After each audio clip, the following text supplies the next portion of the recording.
Es importante tener bien en claro ciertos conceptos.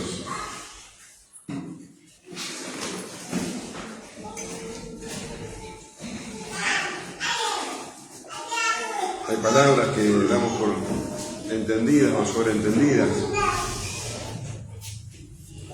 pero siempre vale la pena revisar. Por ejemplo, te pregunto, no me la contestes, pero te pregunto, ¿qué es la salvación? Hablamos de salvación todo el tiempo. ¿Qué es la salvación? Bueno,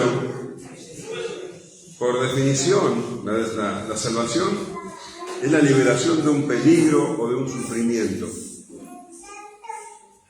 Liberar o proteger. Y dice que el diccionario, que la palabra tiene la idea de victoria, de salud o preservación.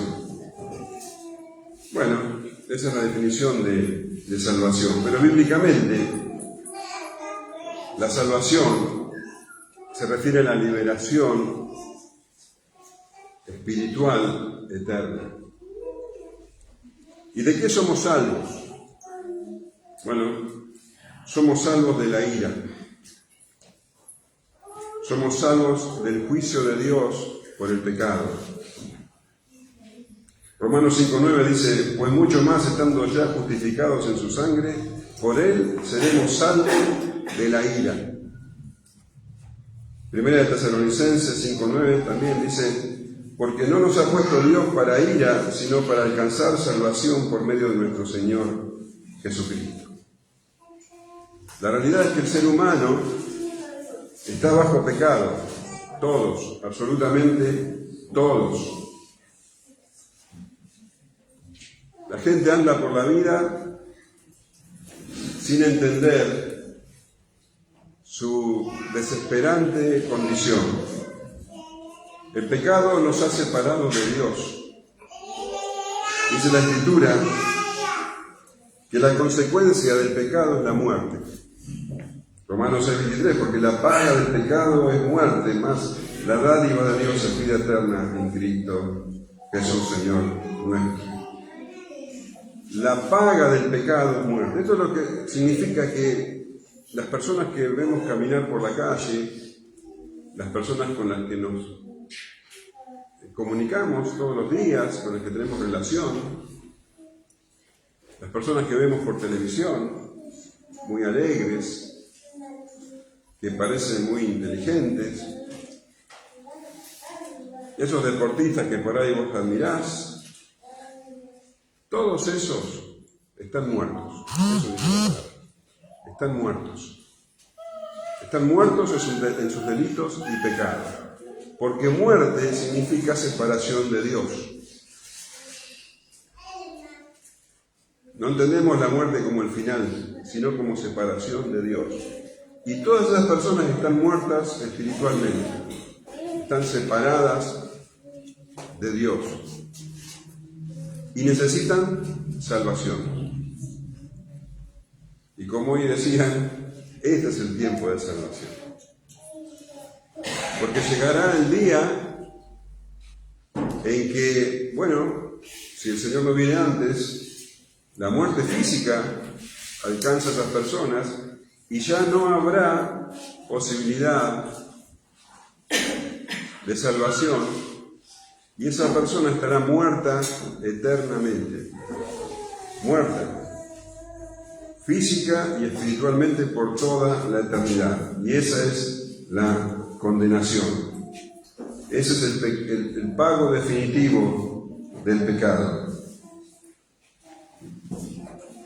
Y la salvación solo viene de Dios. Él busca a los pecadores. Porque los pecadores nunca lo buscarán a Él. Romanos 3:10 dice, como está escrito, no hay justo ni aun uno, no hay quien entienda, no hay quien busque a Dios. Nadie busca a Dios, nadie. Desde Adán y Eva en adelante, Dios ha estado buscando al pecador. Acordate, en Génesis 3:9, después de que cayeron en pecado, dice: mas Jehová, Dios llamó al hombre y le dijo: ¿dónde estás tú? Desde entonces Dios buscando al pecador. El pecador no busca al hombre. Y el Señor seguirá haciendo eso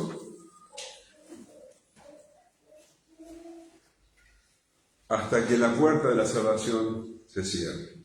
El Señor aún hoy busca pecadores. Y no habría ningún tipo de salvación, ni perdón, ni esperanza, si Dios no buscara a los pecadores. Ezequiel 34:11 dice: porque así ha dicho Jehová el Señor, he aquí, yo mismo iré a buscar mis ovejas y las reconoceré. Y el versículo 16 dice: yo buscaré la perdida y haré volver al redil la descarriada, vendaré la perniquebrada y fortaleceré la débil, mas a la engordada y a la fuerte destruiré, las apacentaré con justicia. Dios busca al pecador, y el Señor Jesús vino al mundo con ese propósito. Él no vino a pregonar buenas enseñanzas. Él no vino a hacer de este mundo un lugar mejor para vivir. Él no vino como un gran maestro o un gran líder. Él vino a buscar y a salvar a hombres y mujeres perdidos por el pecado.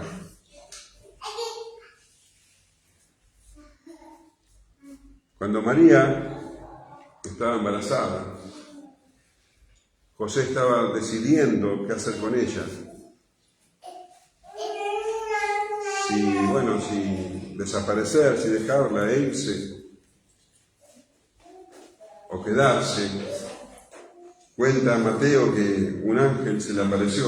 Mateo 1:20 dice: pensando él en esto, he aquí un ángel del Señor le apareció en sueños y le dijo: José, hijo de David, no temas recibir a María tu mujer, porque lo que en ella es engendrado del Espíritu Santo es, y dará a luz un hijo, y llamará su nombre Jesús, porque él salvará a su pueblo de sus pecados.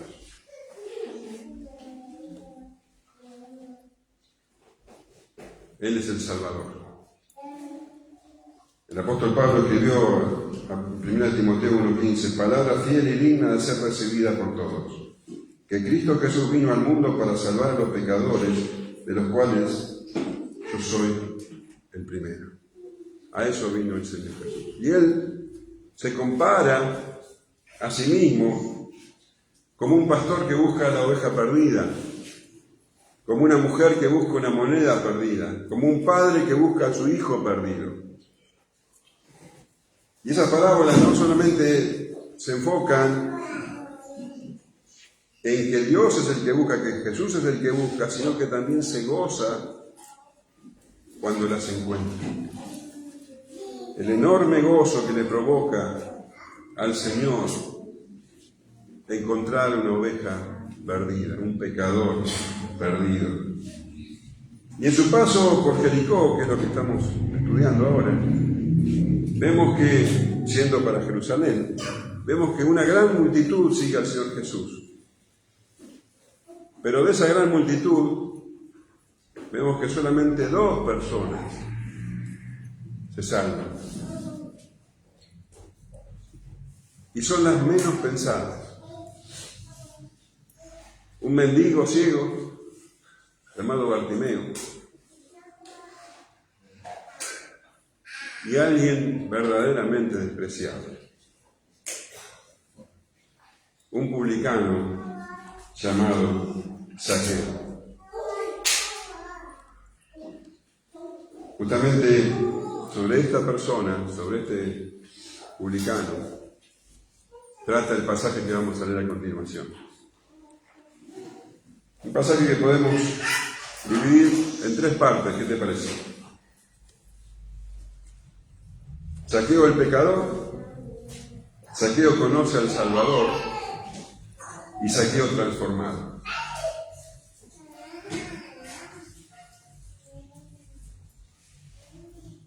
Lucas 19:1. Habiendo entrado Jesús en Jericó, iba pasando por la ciudad y sucedió que un varón llamado Zaqueo, que era el jefe de los publicanos y rico, procuraba ver quién era Jesús, pero no podía a causa de la multitud, pues era pequeño de estatura. Y corriendo delante subió a un árbol sicómoro para verle, porque había de pasar por allí. Cuando Jesús llegó a aquel lugar, mirando hacia arriba, le vio y le dijo: Zaqueo, date prisa, desciende, porque hoy es necesario que pose yo en tu casa. Entonces él descendió a prisa y le recibió gozoso. Al ver esto, todos murmuraban, diciendo que había entrado a posar con un hombre pecador. Entonces Zaqueo, puesto en pie, dijo al Señor: He aquí, Señor, la mitad de mis bienes doy a los pobres, y si en algo he defraudado a alguno, se lo devuelvo cuadruplicado. Jesús le dijo: Hoy ha venido la salvación a esta casa, por cuanto él también es hijo de Abraham. Porque el Hijo del Hombre vino a buscar y a salvar lo que se había perdido. Dice que esto ocurrió habiendo entrado Jesús en Jericó, iba pasando por la ciudad. Bueno, hablamos un poco de Jericó el domingo pasado. Jericó era una ciudad muy importante, un lugar que es descrito como un pequeño paraíso. Estaba en el valle del Jordán. Jerusalén estaba a 25 kilómetros, pero cuesta arriba, pues Jericó todavía estaba en el valle. Era un lugar donde había mucho comercio, porque era el paso obligado a Jerusalén, pero además estaban las rutas a ciudades importantísimas como Damasco, como ciudades de Arabia. Pero lo que llamaba más la atención de la gente, de los viajeros, es que era una ciudad bellísima, llena de palmeras y de bosques de balsameras. Vos sabés que no se sabe muy bien qué son las balsameras, pero investigué, hay muchas versiones de lo que son las balsameras hoy día y lo que eran en esa época. Pero el hecho es que estas balsameras tenían muy buen aroma. Entonces, el aroma de Jericó se sentía a kilómetros. Además, había enormes jardines de rosas. Bueno, Jericó tenía hipódromo, tenía teatro, anfiteatro, baños públicos, grandes palacios ahí, como te decía también el domingo pasado. Iban a descansar los reyes a esa ciudad.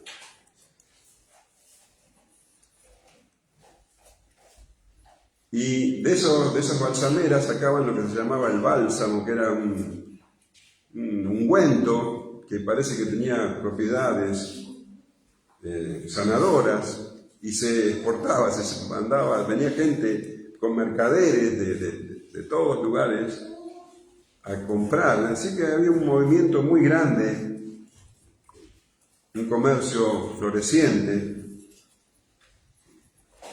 Y el clima era hermoso, el clima era ideal. Todo el año era un hermoso clima y ahora se estaba acercando el verano. Y como era el paso obligado, como te dije, a Jerusalén, bueno, una inmensidad, una marea de peregrinos pasaba por allí, y en esa marea estaba Jesús, y la gente le rodeaba y él iba caminando. Y entre las personas que querían verlo estaba, como dice Lucas, un varón llamado Zaqueo. Ahora, ese movimiento comercial que te acabo de describir y también turístico, bueno, claro que movía mucho dinero. Lo que había hecho de Jericó uno de los principales centros de cobro de impuestos de Palestina. Había 3 centros de cobro de impuestos, uno estaba en Jericó.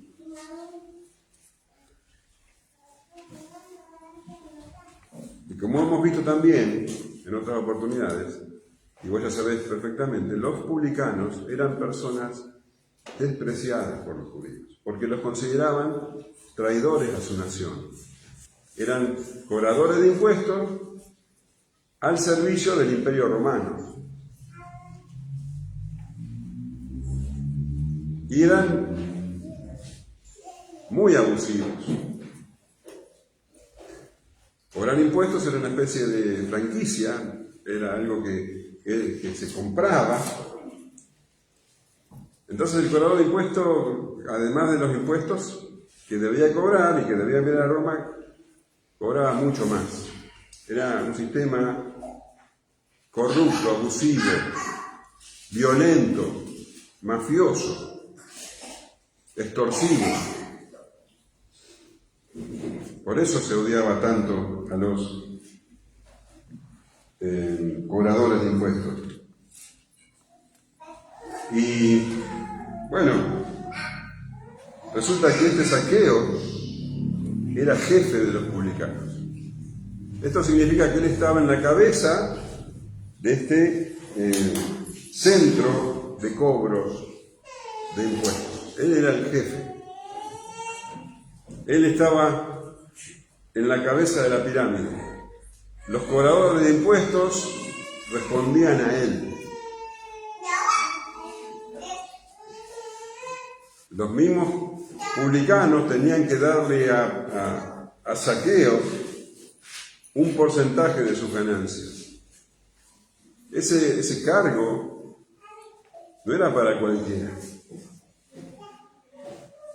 El que estaba en ese lugar tenía que ser alguien muy especial, muy determinado. Había mucha corrupción, muchos intereses.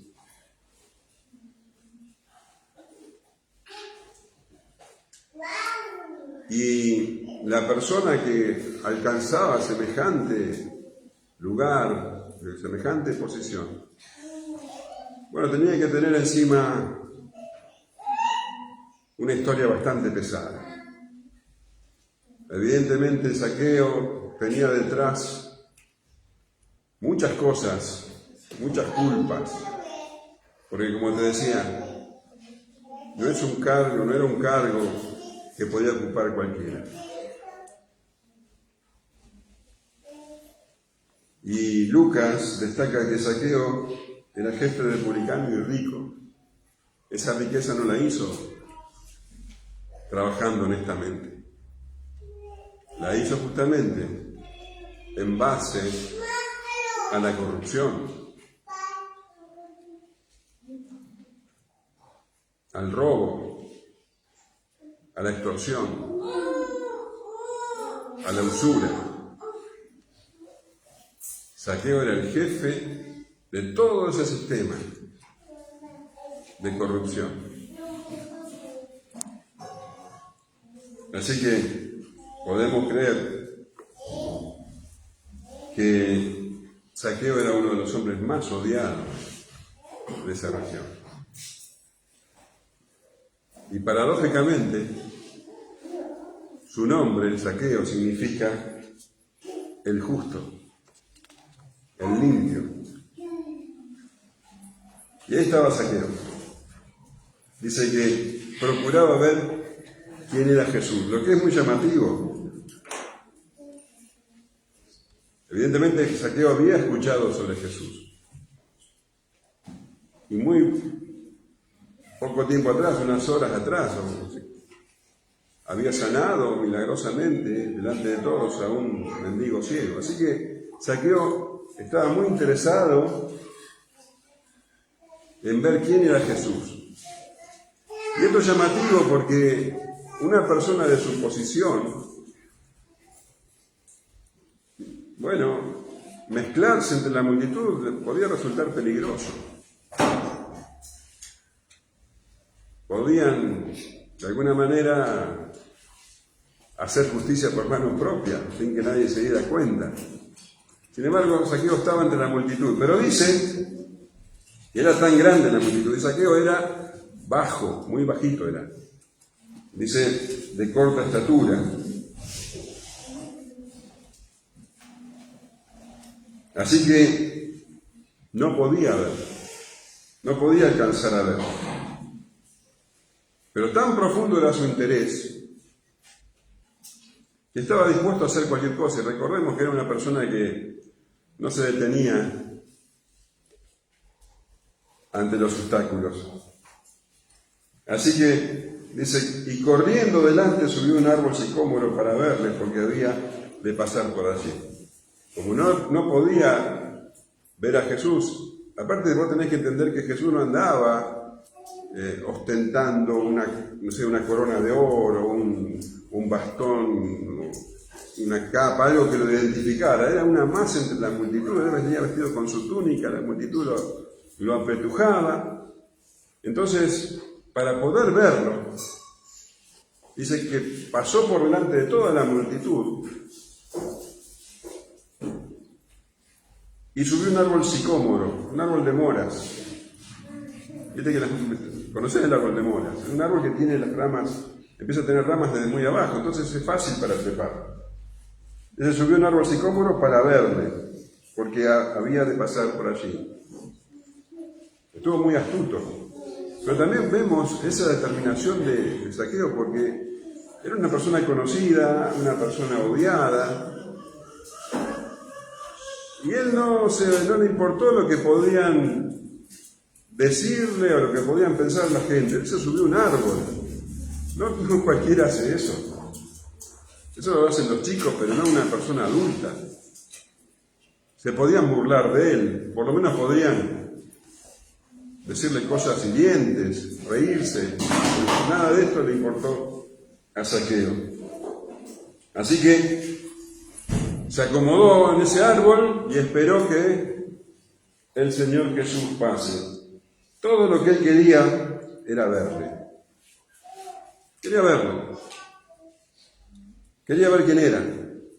Esa persona que tanto hablaban todos. Ahora dice, cuando Jesús llegó a aquel lugar, mirando hacia arriba, le vio y le dijo, Zaqueo, date prisa, desciende, porque hoy es necesario que pose yo en tu casa. Esto es algo completamente inesperado. Zaqueo está ahí arriba en el árbol, ansioso por ver a Jesús. Se hubiera dado por contento simplemente verlo. Lo que nunca hubiera esperado, y que yo me imagino que debe haber sentido que se le congelaba la sangre, es que Jesús pasaba y levantó la vista para mirarle directamente. Yo me imagino que Zaqueo se habrá quedado inmóvil, petrificado, porque ahí estaba el Santo de Dios, el hombre sin pecado, mirando a los ojos a un vil, inmundo, corrupto, pecador, alguien que se sabía vil, inmundo y corrupto. Y Jesús lo miró a los ojos. Pero lo más extraño era que en sus ojos no había condenación. Porque no solamente lo miró, sino que le habló. Le habló. Y lo llamó por su nombre, siendo que nunca se habían visto en la vida. Jesús lo llamó por su nombre. Jesús lo conocía de verdad. El Señor había dicho que Él llama a sus ovejas por su nombre y ellas conocen su voz.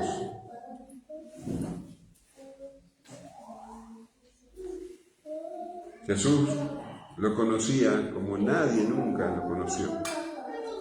El apóstol Pablo escribió en Romanos 8:29, porque a los que antes conoció, también los predestinó para que fuesen hechos conforme a la imagen de su Hijo, para que Él sea el primogénito entre muchos hermanos.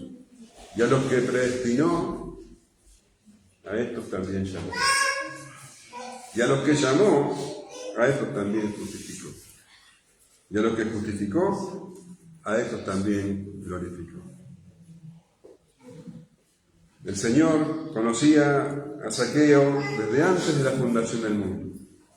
Y en ese preciso momento, cuando pasaba por debajo del sicómoro, lo llamó. A los que antes conoció, a estos también llamó. Y si todo eso era sorpresivo, le dijo: Zaqueo, date prisa, desciende, porque hoy es necesario que yo pose en tu casa. El Señor no le estaba sugiriendo, el Señor se lo estaba ordenando, era necesario, le dijo, es necesario. No se trataba de la comodidad de Jesús. Jesús no estaba buscando un lugar para pasar la noche, sino que era un asunto de vida o muerte para Zaqueo. Era necesario para Zaqueo. Era necesario. Era algo que debía hacerse, algo que debía pasar, algo que estaba establecido desde antes de la fundación del mundo. ¿Y cuándo debía hacerse? Hoy. Porque hoy es necesario, le dice el Señor. Hoy. Ese día en particular, y no otro. ¿Qué día? Hoy. Hoy. El apóstol Pablo escribe a los Corintios, 2 Corintios 6:2, porque dice: en tiempo aceptable te he oído, en día de salvación te he socorrido. He aquí ahora el tiempo aceptable, he aquí ahora el día de salvación. Hoy es el día de salvación. Hoy. Hebreos 4:7, otra vez determina un día, hoy, diciendo: después de tanto tiempo por medio de David, como se dijo, si oyeres hoy su voz, no endurezcáis vuestros corazones. Hoy, no mañana, hoy. Hoy. Mañana no existe. Mañana es la excusa para seguir pecando.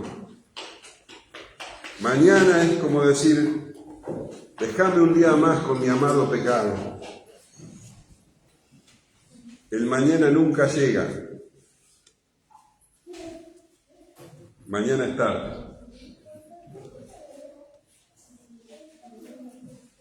Hoy es el día de salvación. Hoy es el día de salvación. Jóvenes, hoy es el día de salvación. Hoy. No mañana. Soy demasiado joven. Todavía tengo cosas por hacer. Hoy.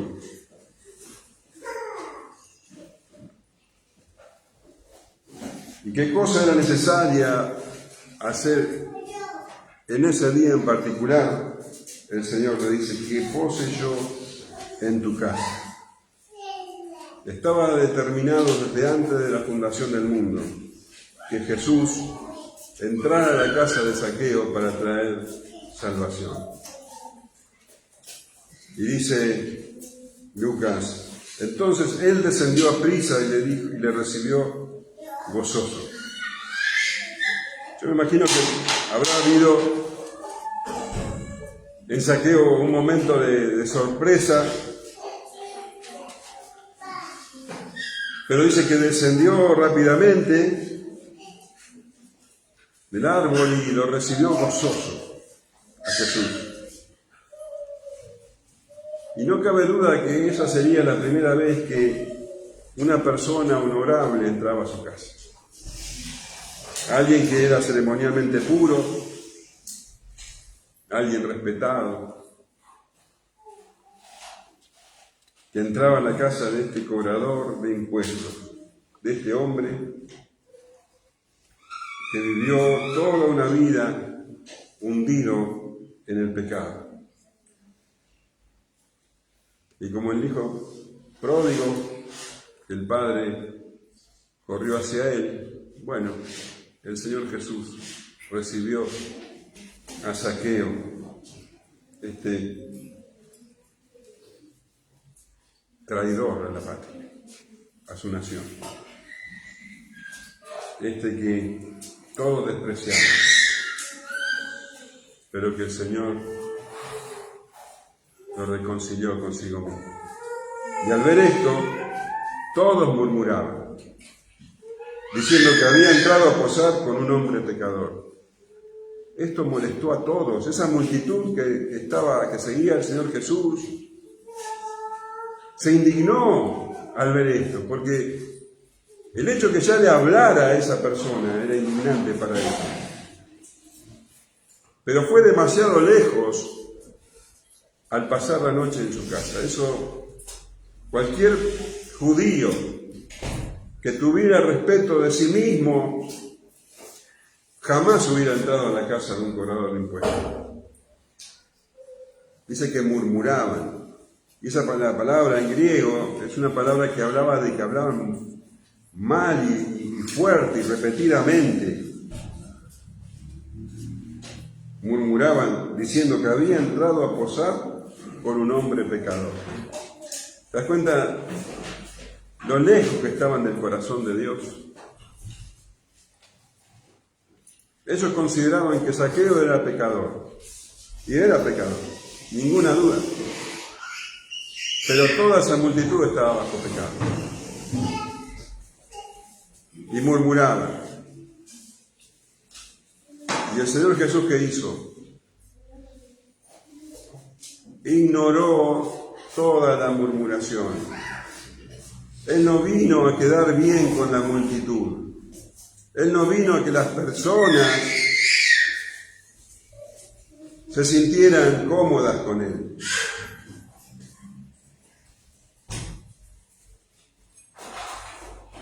Las personas son muy volubles. La aprobación y la desaprobación de las personas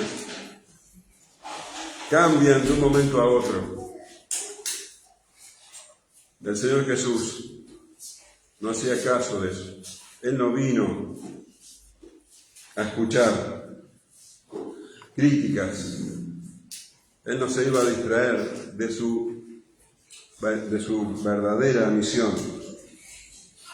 Entonces Zaqueo, dice, puesto en pie, dijo al Señor: He aquí, Señor, la mitad de mis bienes doy a los pobres, y si en algo te he defraudado a alguno, se lo devuelvo cuadruplicado.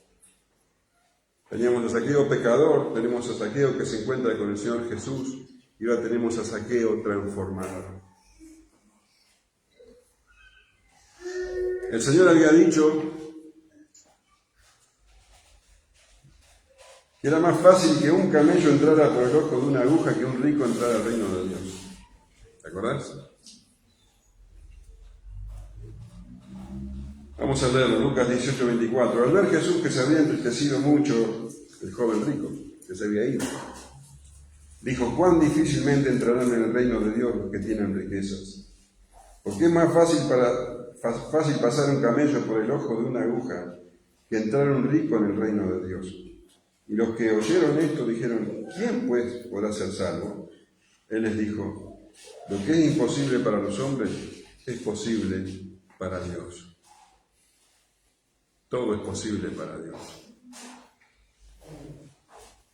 Zaqueo era rico y esa riqueza se basó en el fraude. Y sin embargo, Zaqueo entró en el reino de Dios. Zaqueo encontró la salvación y tuvo una verdadera conversión. Y esto se ve en los hechos. La actitud de Zaqueo fue completamente distinta a la del joven rico. Y dice: Zaqueo, puesto en pie, reconoció en primer lugar a Jesús como Señor. Zaqueo, puesto en pie, dijo al Señor: Curios, Dios, suprema autoridad. Así es como él lo reconoció.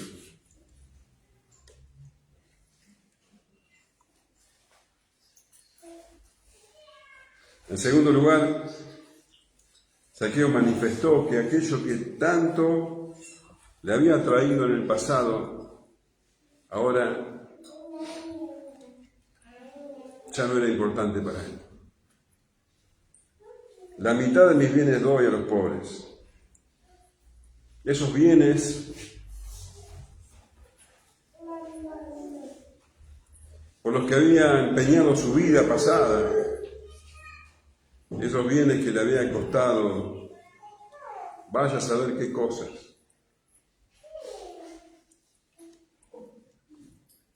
Ya no eran importantes para él. Y Zaqueo hizo lo que el joven rico no hizo. Y lo hizo sin que el Señor se lo pidiera. El apóstol Pablo escribió a los Filipenses, capítulo 3, versículo 7, pero cuántas cosas eran para mí ganancia, las he estimado como pérdida por amor de Cristo. Y ciertamente aún estimo todas las cosas como pérdida por la excelencia del conocimiento de Cristo Jesús, mi Señor, por amor del cual lo he perdido todo y lo tengo por basura para ganar a Cristo. La verdadera conversión se nota. Y todo aquello que era importante, todo aquello que era la base de su seguridad, dejó de serlo. Y en tercer lugar, Zaqueo mostró frutos de arrepentimiento. Si en algo he defraudado a alguno, se lo devuelvo cuadruplicado. Si en algo había defraudado a muchos. Su fortuna estaba fundada en el fraude. Pero él no se conformaba con hacer solo lo que la ley dictaba, sino que él quería hacer mucho más. La ley, fíjate lo que dice la ley. Te voy a leer Levítico 6, 4 y 5 de la Nueva Traducción Viviente. La ley dice así: si has pecado en cualquiera de estas formas, eres culpable. Debes devolver lo que robaste, o el dinero que tomaste mediante la extorsión, o el depósito recibido en garantía, o el objeto perdido que encontraste, o cualquier cosa que hayas obtenido por jurar en falso. Deberás hacer una restitución total a la persona perjudicada, más un 20% adicional. En el mismo día presentarás una ofrenda por la culpa. La ley decía que tenían que devolver lo que había robado y un 20% más.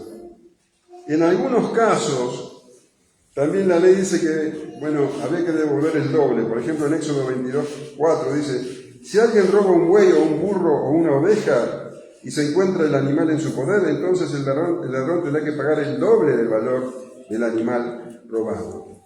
Pero Zaqueo no estaba dispuesto a devolver un 20% más, ni el doble. Zaqueo quería devolver 4 veces. Y esto demuestra su verdadero arrepentimiento. Y si consideramos que su fortuna se basaba en el fraude, quiere decir que la mitad la dio a los pobres, la otra mitad la utilizó para devolver. No le debe haber quedado mucho después de eso. Ahora, la pregunta que puede surgir es: ¿puede alguien cambiar tan rápido? ¿Puede ser tan radical el cambio de vida? ¿Tan evidente? Y 2 Corintios 5:17 dice: de modo que si alguno está en Cristo, nueva criatura es. Las viejas cosas pasaron, y aquí todas son hechas nuevas. Las viejas cosas pasaron. Ya no era el mismo Zaqueo, ya no era Zaqueo el ladrón, el defraudador. Y sí, el cambio es evidente, no en todos los aspectos de la vida, pero el cambio se nota. El cambio de una persona que ha conocido al Señor se nota. El que era ladrón se arrepiente y restituye. Zaqueo era egoísta, ahora generoso. Zaqueo era el que quitaba, ahora era el que daba. Zaqueo era otra persona. Y Jesús mismo confirmó la realidad de esa conversión, diciendo, Jesús le dijo, hoy ha venido la salvación a esta casa, por cuanto él también es hijo de Abraham. Zaqueo era judío. Él siempre había sido hijo de Abraham en la carne, pero ahora había venido la salvación en su casa. Ahora Zaqueo era otra cosa.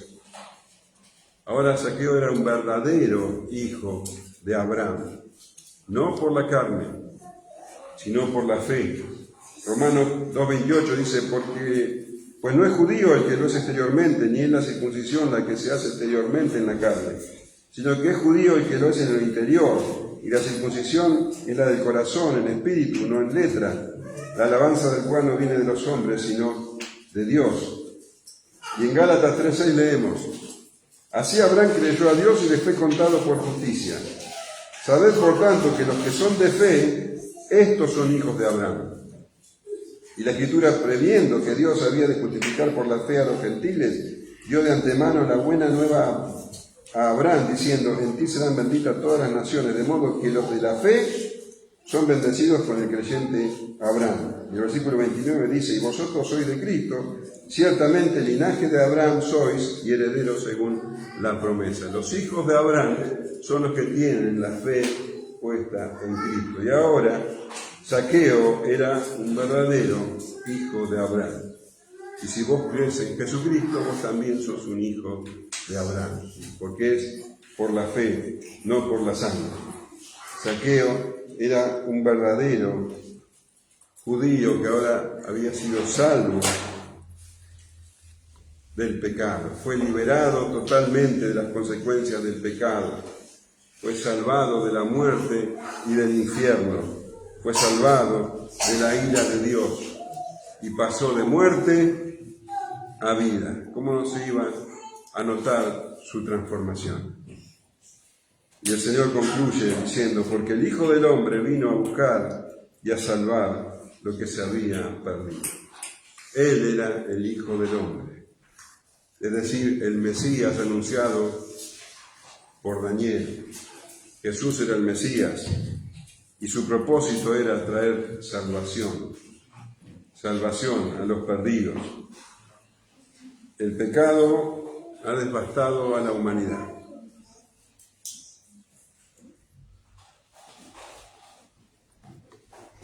La humanidad está en una situación de corrupción, de condenación. Van directo a la muerte eterna. Pero Dios, en su infinita misericordia, envió a Jesucristo para salvar, para buscar y salvar a hombres y mujeres que están en esa condición.